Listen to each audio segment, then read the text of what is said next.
Hey, how are you? I'm SliceofOtaku, and because of everything that's going on in Steven Universe right now, and the upcoming episodes we have for Season 5, the titles are already out, it seems like we are nearing Homeworld, if not actually going to Homeworld, so the probability of us learning new things about Homeworld is definitely up. And with that, a lot of us feel as though maybe our burning questions may finally be answered without giving us a million more questions beforehand. And with an upcoming episode titled The Trial, the name White Diamond has been spiraling around quite a bit. And so this video is going to be me breaking down all the information we currently have on White Diamond. And to be honest, we don't have much, and that's probably because nobody talks about her. Not once has anyone said her name, which is incredibly weird considering how much dialogue we have pertaining to the rest of the Diamond Authority, even the fallen Diamond member, Pink Diamond.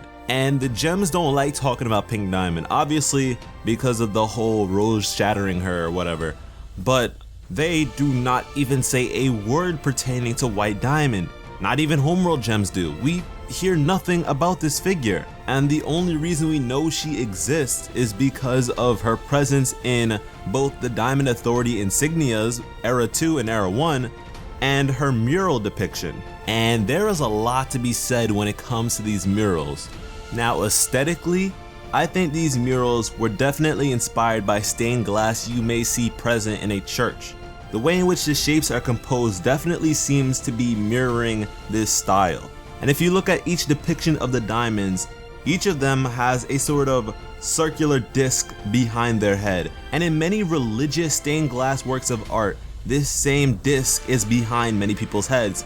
And this is a representation of a halo, a ring of light that in art is used to indicate the holiness of a being. And this illustrates their standing in Homeworld society. They are above the others, they are different, they are divine.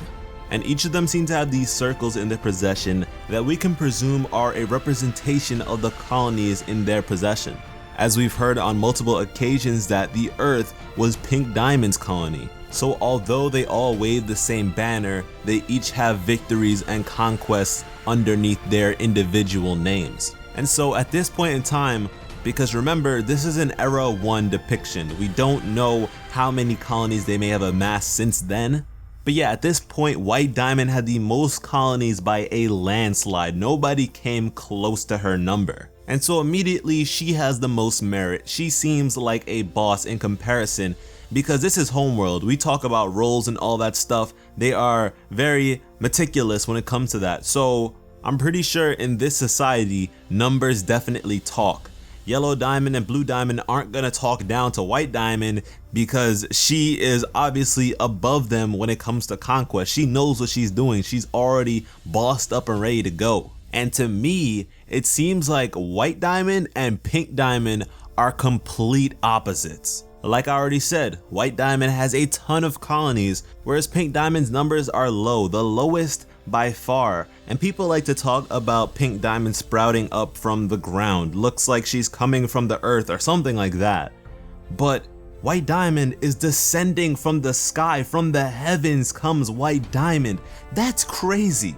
Like, the contrast between these two is just, it's right there.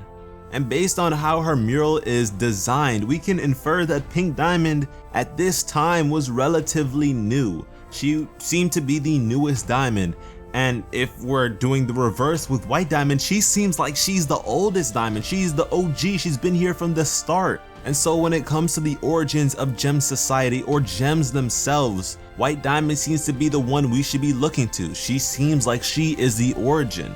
And so White Diamond's introduction has to be at the perfect point, because if she's introduced too early, she's gonna give away way too much.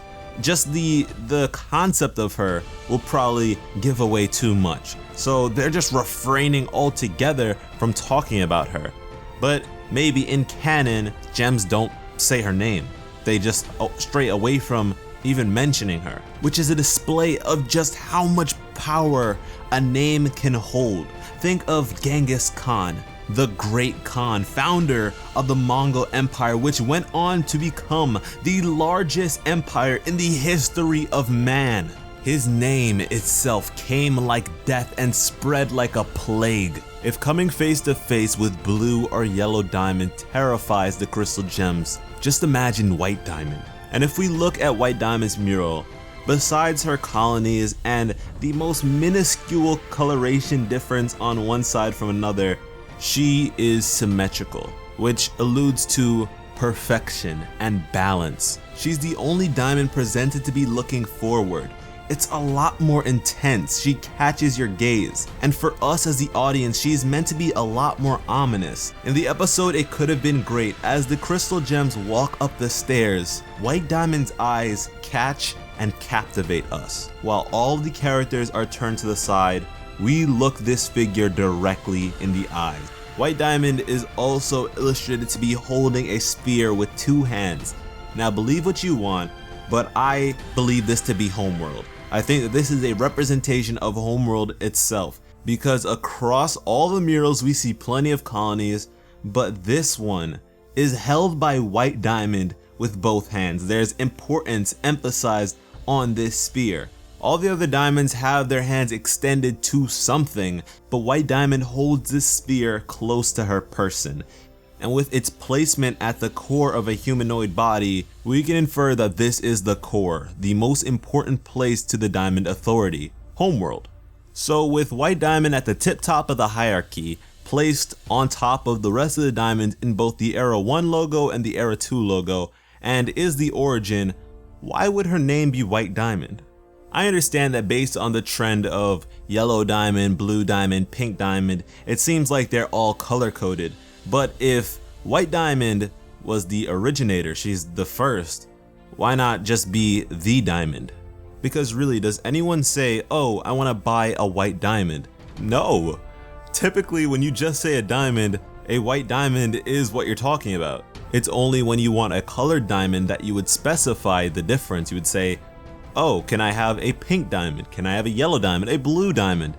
And I'm no jeweler, but the ideal diamond is completely colorless. The most expensive diamonds are completely colorless. And based on the lingo we learned from Holly Blue, it seems like clarity is very important in Homeworld society. So maybe White Diamond is referred to as her grand clarity or something like that. But yeah guys, needless to say, I have incredibly high expectations for White Diamond, or the Diamond, whatever you want to call her. Most times I'll probably keep calling her White Diamond because that is the name that the fandom will easily recognize, although it's once again incredibly redundant. Oh, and before I forget, that weird sphere thing that was on the moon and floating that we saw once and never again, yeah, I don't think that has anything to do with what White Diamond is holding. I've seen that a couple of times in comments and around and whatever. It doesn't make any sense. But anyways, I hope you enjoyed the video and maybe learned something. If you like this kind of thing and possibly like me, please do not hesitate to subscribe and have an awesome day. I love you.